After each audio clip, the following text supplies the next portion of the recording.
What's up, guys, and welcome to another Star Wars Galaxy of Heroes video. The B1 Battle Droid was just released last night. If you haven't got him, make sure to go do the event, get him to at least 3 stars, because I think he's a character that's going to be viable at 3 stars. We don't know if we'll need to take him to Gear 12 all the way up there. We'll determine that. But I've done quite a bit of research on him. I've read a lot about him, so we're going to do a how to mod video on him right now. This is subject to change, obviously, but I think we have him down. And first we're going to read through his abilities, and then we are going to go in and determine how we should mod him based off of those abilities. So I have taken him to Gear 8. I could take him to Gear 9. I don't want to right now. But let's read through his abilities. B1 Barrage. Deal physical damage to target enemy. If target was target locked, all droid allies recover 5% of their leader's max health and protection. Now I hear that the Grievous rework is going to give him a bunch more of health and protection, so if he's the leader, which most likely he's going to be, you could be gaining all droid allies there could be gaining quite a bit of health and protection back to make them very survivable. I think B1, this kit for him as a character makes the whole droid faction and separatist faction more survivable, which could be huge against Revan teams if they become meta. Now I have not taken his abilities to the Omega abilities yet, I just don't want to spend them yet. Blast them! Deal physical damage to all enemies and inflict target lock for 2 turns on the selected target.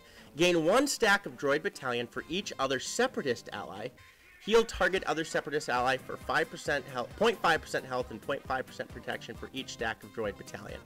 Let's say that they have 90 stacks of droid battalion. You're clicked on a separatist ally. They could be gaining 45% of their health and protection back, which is actually quite a bit. And target lock, that's why I cannot wait to see how other target lock characters like T3, which I made a video on, are going to fit in here, because target lock is fun, and I think it's going to really help sophisticate the meta a little bit if used correctly. And this is an AoE attack. So next, Roger Roger. When another separatist ally uses an ability during their turn, B1 assists, dealing 40% less damage, limited to once per turn.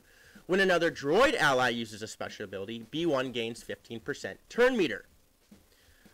So that works well if it's a droid ally that's not a separatist. If it's a separatist and a droid ally, obviously it's going to be assisting and gaining turn meter, which will be a lot of fun.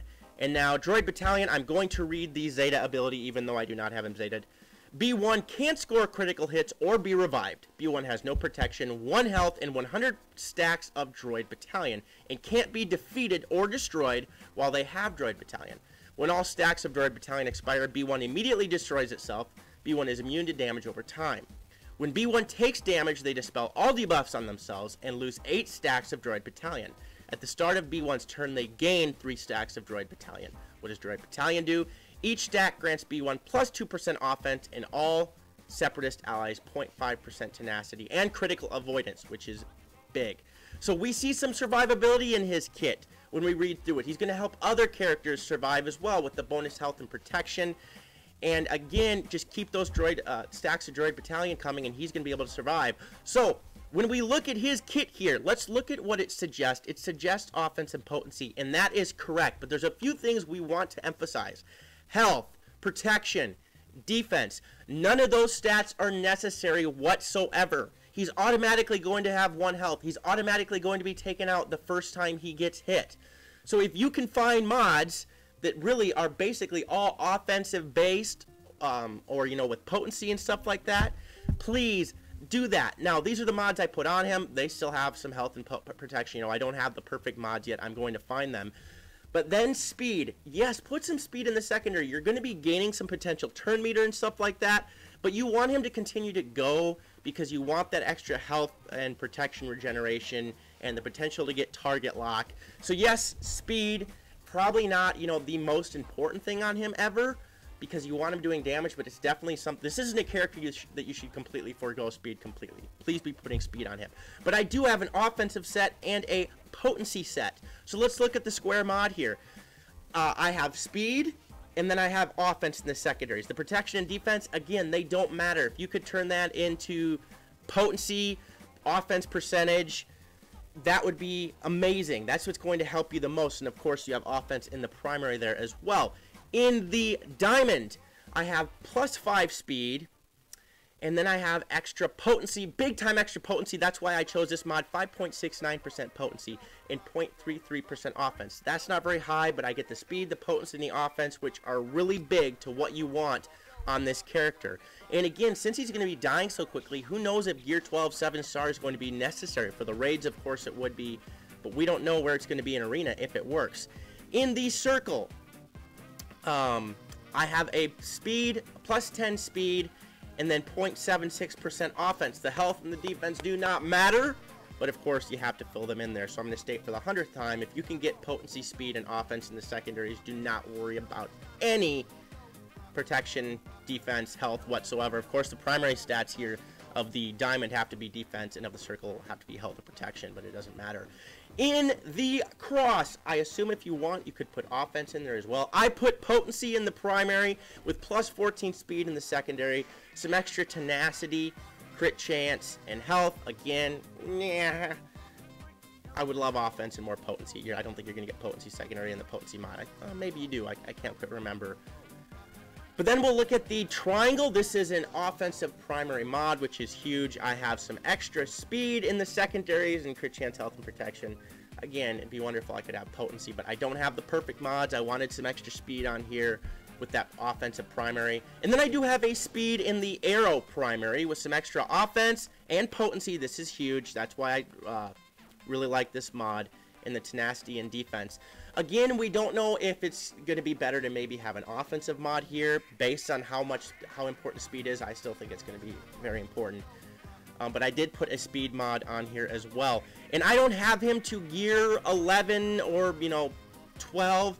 So like the 76% potency, that's going to go up with new gear pieces. He's going to get some more speed. He's going to be able to do more damage and stuff like that. But he is going to be able to make the separatists or androids more survivable, and that's what's important.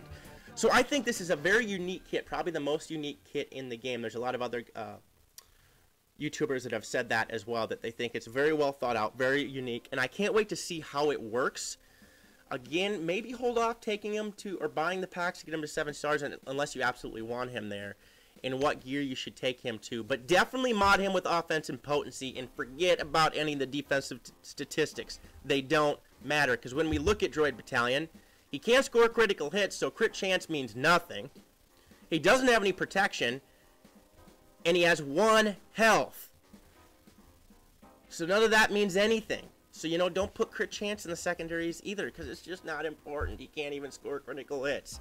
It's make him do damage, and make him be able to land his target lock and debuffs. So do you guys agree with me? Do you think I modded him correctly? It is how they suggest to mod him. Sometimes when they suggest modding somebody, it's probably not the best way. I know he's first come out here. We haven't quite put him in a lineup, but looking at his kit and how he's going to work well together with some of the other characters, most likely a Grievous lead, this is how I think he should be done. So I hope you guys enjoyed the video. If you did, please smash the subscribe button, like the video, click the notification bell so you're going to be alerted to all videos that I post. I will also be putting up a bunch of gameplay of him when the reworks come out, when I get some other droids. Even if they're not, maxed out droids or separatist characters, I'm going to put them somewhere in the game where we can see how they work and see how the kits work. I'm leaving a link to my Discord server and Patreon page in the description below. Please make sure to check that out and leave comments in the comment section. Give me some constructive criticism. What can I do better? It is my 1-year anniversary today, or around that, of filming for the game, so that's exciting. And do you agree or disagree with how I modded him? Also, give me video ideas. That's huge. So again, I hope you enjoyed the video. Otherwise, peace out, and may the Force be with you.